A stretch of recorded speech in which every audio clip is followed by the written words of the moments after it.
Казакстандык блогер Бота Миянын айланасындагы ызы-чуу ого бетер күчөдү. Ал 11 жаштагы кыргызстандык Чабанды Салиханга аргымак белек кылып бергенден кийин социалдык тармактарда сынга кабылды. Кеп тулпардын үстүндөгү жабууда.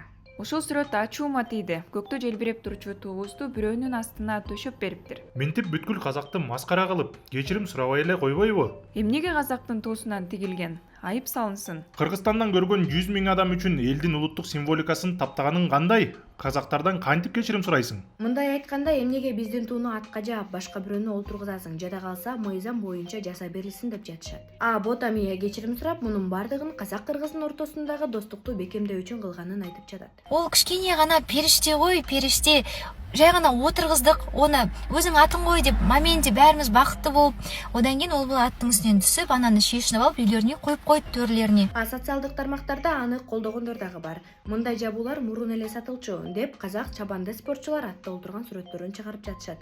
Бирок айрымдары буга дагы тыюу салынышы керек деп жазышкан. Чындыгында кандай? Казакстандын жакын арада кабыл алынган токтомунда улуттук желекти спорттук кийимдерде спортчулардын кийим-кече жабдууларында колдонсо болот экен. Анда мамлекеттик желекти жарнамалоо максаттарда жөнөкөй кийим-кече, парда, дасторкон, килем жана башка жабууларга колдонулса болбойт деп дагы так жазылып турат. Жөн жерден провокациялык маалыматты жайылтууга жол бербеңиз. Бул казактарга дагы, кыргыздарга дагы тиешелүү. Сиздин бул боюнча оюңуз кандай? Комментарийге жаза кетиңиз.